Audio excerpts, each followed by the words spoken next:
Your voice, your opinion, your community. Fact TV, free speech protected. Local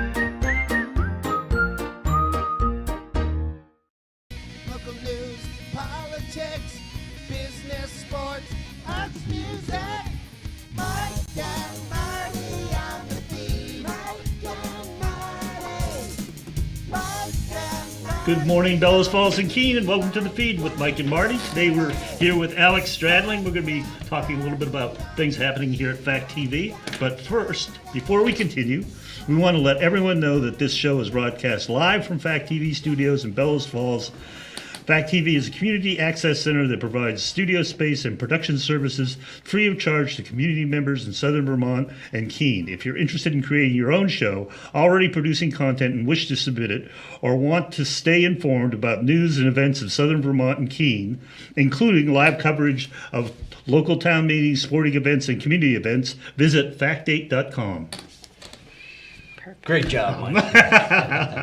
So exactly where we why does Mike have to read that every week? Why did you have to read that? It seems like you're going to the dentist and getting a I know, tooth pulled. like,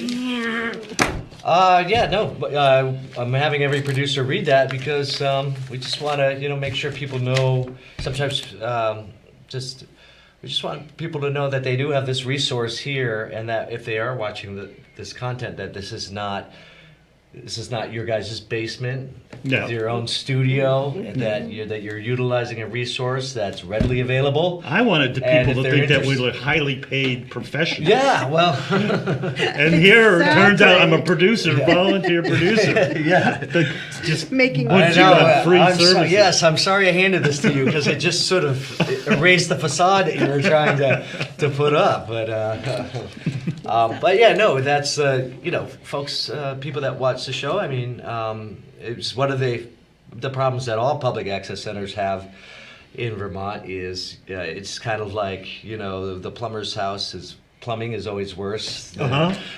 So we do video production, we do all this stuff, but we have a difficult time creating awareness or producing videos to let people know that public access is the public's resource, and that it's available for them to use. So this is just one method to sort of kind of get that awareness and the worm in people's heads that if they watch any of the shows that this what they're seeing is an available resource for them. Well, to use. I think it's also important because I know you personally have to field the flack sometimes for people to understand that because it is public access and the nature of public access means that anybody can get on and talk about anything. Yeah.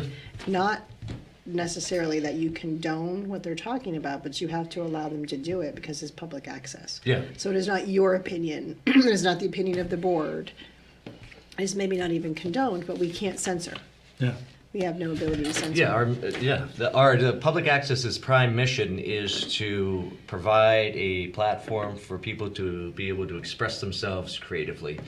And my role and the people's roles that work here is to provide that assistance. We are not gatekeepers. Right, exactly. Right. Exactly. We're here to provide a service. Right. For folks. And it sort of replaces, and you're both too young to remember this, but when I was a kid, we would watch local TV that was broadcast from a local TV station. And people would actually, like on their birthday, go down and be on TV, and they would say, oh, here's Johnny Smith, and today's his birthday, and everybody would go, yay. And it was local, and that's what this is providing. We're providing hyper-local TV. Yeah, absolutely. And so if you want to know about Bellows Falls or something like that, Fact TV is the place to be. You're not going to see it on cable TV. Yeah, and that's key. Not only do we provide the platform, but we also have some of the resources in terms of people to go out and cover those local events that are happening in your small town that major media organizations or social media sites don't really care to cover because there isn't a large enough population for them to make money off of. So we also provide that. Like the prime example coming up this fall is going to be sports. Yeah, right? local sporting events. Nobody, NBC News is not going to come down and film the Terriers. No. but Fact TV will. Yes, Fact TV will. Yeah, absolutely. What is your challenge to that Yeah, that so- you're encountering now? A Yeah. little bit about why you're Yeah. encountering it. So yeah, I mean, one of the challenges is so public access funding comes from cable subscribers, cable revenue, and that was a law put back into the 80s that cable companies needed to provide funding and resources to local communities like ours, so that people have the platform that we just talked about. So, but obviously, as the years have gone on, you know, cable has become less of a dominant form of getting content, and people have shifted over to streaming or getting all their sort of content from the web. And this is not something that's new to public access. You know, other major media organizations also who are in television or different media fields are experiencing the same thing. So. Yeah, so we're seeing a decrease in revenue because people are, you know, cutting the cable, and we don't receive any revenue in terms of internet revenue that you might get from Comcast, and obviously Or satellite either. or Like satellite. if you have, Yeah. was it Dish or DirecTV, there's not that same charge applied No, to them. and Comcast is obviously, you know, shifting. You know, we have two cable providers, VTEL and Comcast, here in our Bellows Falls, Saxon Rivercraft, and Athens, Westminster region. And so their business model is, you know, cable's just sort of a declining revenue stream, and you know, obviously, you know, people that are watching this, they're purchasing their internet, you know, through these cable companies. So we don't get that revenue. So we've seen a decline. And public access is not just producing content, you know, for cable television. We assist people and provide a platform to produce content for the web. Right. You know, we have our own YouTube channel, and people can, anyone that produces a show can put it on their YouTube channel. We can assist with that. We have our own website where we distribute the video and content. And that's obviously probably where you guys are going to be watching this. So we're less of a public access TV station, and this is for most public access stations across the state of Vermont. And we've obviously transitioned with the times, and we're more of a media access, you know, station, you know, rather than solely for cable. So, but we only get revenue from cable. So that's the dilemma. That's the dilemma that we are in. We're providing all the services, but we're only getting revenue So when for one. when it comes to sporting events, Yeah. you had a hard. I think in the past you just figured you absorbed the cost of people filming it, correct? Yes. So in the past, we've covered football games and a few sporting events here and there. We've mainly covered football, Pee Wee football, and so on and so forth. Basketball over the years, we've covered basketball. We've covered that cost. Right. You know, just as a, you know, that's part, as our, you know, people, cable subscribers, they pay a little monthly fee on their cable bill. And so that's just something, you know, as an organization, we look at what the community's wants are and what kind of content that they would like us to be able to put some money and resources to. And we've been able to do that over the years. However, like I said, because cable revenue is declining, and we want to cover more sporting But yeah, events. you still have. I mean, you have expenses that are going. Yeah, up, like expenses equipment going up, replacement inflation almost. and revenue going down. Yeah, We are- it's kind of like this all the time. This is not a good. We're not in a good situation Yeah, here. So you have to find that middle ground. So what's happening is ground. we have to start, you know, we have to start asking for people for help, you know, for help to be able to cover the games. And we've also wanted to cover more of the sporting events. Usually during the fall, we've only covered football. You covered soccer a couple years a ago, couple yeah. times, but it hasn't been like here are Yeah, all the yeah. home games, and this Yeah. this is our goal. Cover most of all the fall sports: football, field hockey, and the girls and boys soccer. All the varsity games, and get that covered. And so we want to increase coverage, and then also we want to sort of dovetail that with a training program. So interested high school students that want to learn how to do, you know, operate a camera and do sports broadcast, provide that opportunity and training, so they would come Right. to a game and assist with that. So And I think it's important to say when you say cover it, what that really means is so in the past you always found either you absorbed the cost of paying for a videographer, yes, or yeah. you found a volunteer. Or And we- volunteers are few and far between now, so it really came down to having to pay for someone to cover the Yeah. cost. And that's what it is. It's not lining your pockets. You're actually you're giving someone a job opportunity. Oh, I was absolutely lining my pockets. I mean, come on. Dang it. So, yeah. No, we're not lining our pockets. Absolutely. It's basically to cover the Supposed costs, to, the yeah. manpower. It's hard to get volunteers, especially for covering sporting events. Sort of consistently throughout the year, and all the people that volunteer or the freelancers that do get paid through us to go out to the community and cover these events that we've covered over the past, not only sporting events, but just any events. It's they're all local, making a little extra money, so on and so forth. So the money sort of cycles back into the community. Right. And if it's a training program, there's a great job opportunity for a youth to get some real job experience, especially if someone's in the high school and they're thinking of going into this for a living. There's a great resume building or even college application building. I've covered these events. I'm familiar with how cameras work, and you get paid for it. Yeah. You're not asking people to do it as volunteer learning experience. It's learning experience and you get paid. Yeah. Well, So. we're paying the a videographer, the freelancer, to provide the coverage, and I myself will be filming some of the sporting events, but we'll have some folks that have done sporting events locally here, and they're getting paid to live stream the sporting event, but also help train any students that want to help Learn with to the then broadcast and they so could on then and so be forth. the students could then become Yeah, absolutely. The goal is Right. for to train students at the high school, and so hopefully they can continue on helping and assisting with the basketball games and any Nice. of the spring sports that are coming up. So And you had really good, I guess, shout out to the community. You had a really good turnout when you put out your ask. Right? absolutely, yeah. So we asked for some funding, and so it was relatively quickly in terms of getting funding for football. That's a popular sport, obviously, and we had some great folks come in, and we needed almost $2,000, 1.8K. So we met that within like a day and a half. That's great. Shout out to Level Farms because they put up a significant portion of that to get the rest of the games covered, and so that's great. And then field hockey, we had an anonymous donor come in and cover all the coverage of the field hockey games. Nice.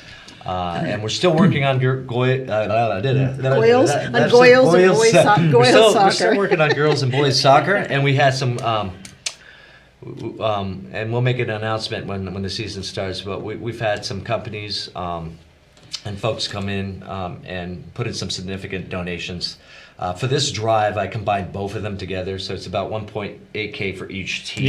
Yeah. So for both boys and girls soccer, we needed to raise 3.8K, and we've raised 1.39. So that's great. And so the And we business still got 2.44. So I'm confident before the season ends, we'll be able to get that. But that's what we're looking for.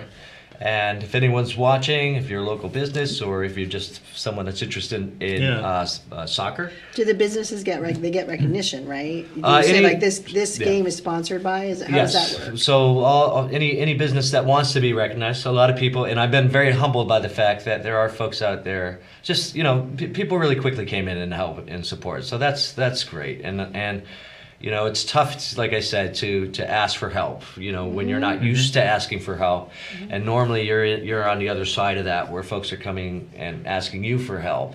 And so it's a little nerve-wracking to sort of start doing this, but I've just been very grateful with the generosity of folks in the community, and as and there's been a lot of folks that they don't need the recognition. They enjoy sports. They want to support the sports program. They want to be able to watch the games, live. It's you're also getting a service, and so it's been great. And then I kind of lost what your question was. So the businesses that do want to be recognized, how do they get? Yeah. So how does that work? They get. They get like. Is there like a plaque in the title page in the beginning? It says sponsored by, by. yeah. So what we're gonna do when we live stream all the sports games, we're gonna have our BFHUS fall sports sponsors, which is gonna highlight all those businesses and organizations that want to be highlighted.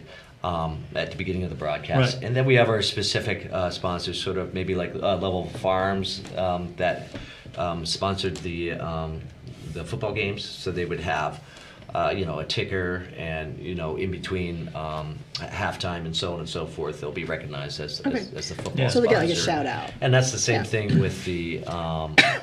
That's the same thing with any of the businesses that sort of came in and covered. They'll all get recognition for all the games, but a more specific recognition for the specific sport Right. that they covered. And then on our website, it will, when we designed the BFUHS Sports live stream page where people will go to be able to watch the games live. So we want to be able to get 75% of the games, sort of all the games that we're covering in the fall live. Okay. They'll be highlighted on our website. So And then the So, games. yeah, go ahead. I was just saying, so once the games will be live, but then they'll live there. So if somebody missed a game live, they can go Yep. back and watch it. yeah, it's on our platform, and you can watch it back. And we have if you go to our website, we have a great video hosting platform. It's exciting. So we'll have a custom built page specifically for people to go to watch all the BFU Just to make it easy to find. sports page. Yeah. And then will you have like sports night or on one of the channels? Someone commentating on the sports? Or No, anything I mean that? like you would say You're talking the TV Oh, on the channel. cable, yes. on the cable. Yeah, you know.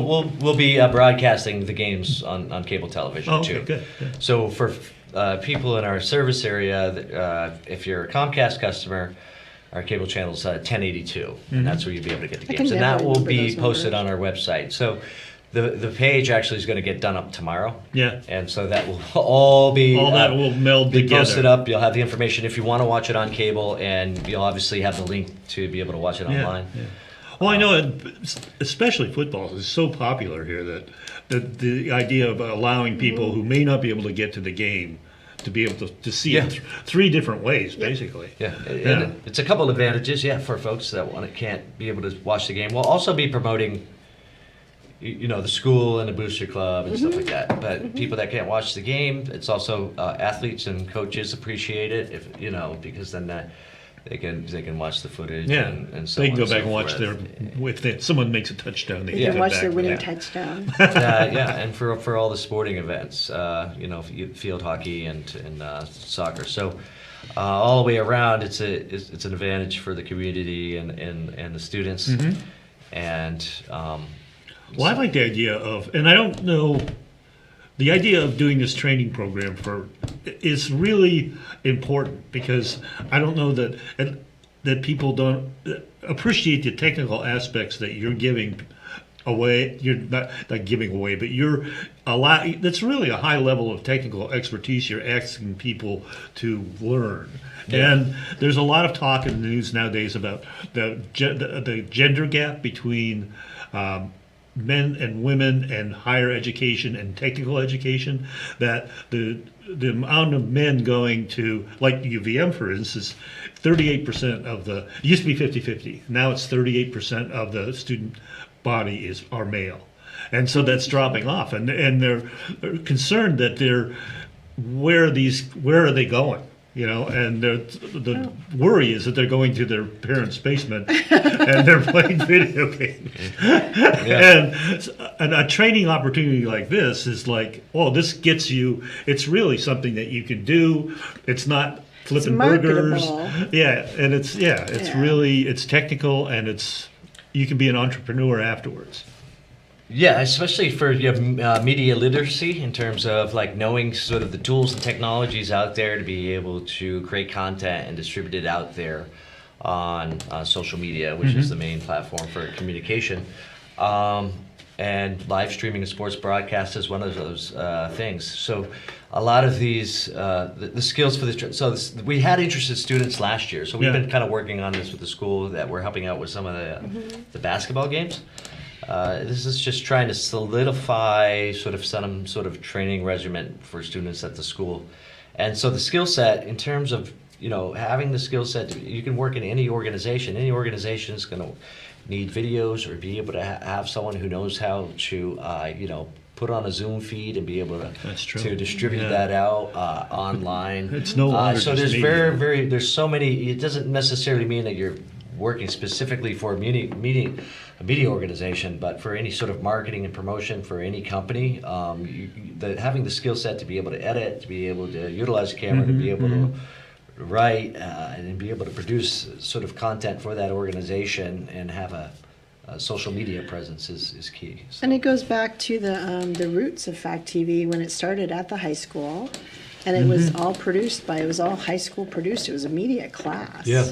So it wasn't in a separate location. There wasn't, I don't think there was an executive director at the time. I'm not sure 100%, but it was definitely student produced. I mean, I think you found some old footage when you were digitizing the graduations. Graduation. I think you found some old broadcasts, like news broadcasts, morning Yeah, news yeah. broadcasts. So that's kind of going back to the roots of it. Was a training program for I don't know if it was as technical back then, because I think it was just pretty much steady cam and not switching and all of the stuff that's evolved now. Like Yeah. we have 3 cams in here, and you can switch between screens, and then there's the whole just a lot more technical aspects of it, but it goes back to those roots. Yeah. But their audio sounded great. Did it really? Did it? Yeah. Oh, that's funny, but because they- we all know that's always a challenge. Yes, Yeah. the audio is always the challenge for any production. So just remember that if you are good segue, involved because in we have that. about 4 minutes left. Oh, Good yeah, we gotta segue. talk- We got to talk about the backyard film showcase. To talk about potential for backyard producers to have a place to Yes. to show Well, their. well, backyard is to signify that most independent filmmakers in our area are doing it out of love and passion and not to make money. And we're kind of they're films with heart. So what the Backyard Film Showcase is, it's a showcase of local filmmakers that have made films in this area with local cast, local crew. And the idea is you're going to come to the Opera House. You're going to watch a selection of short films that that were produced in Bellows Falls, Westminster, Athens, Grafton, and Keene.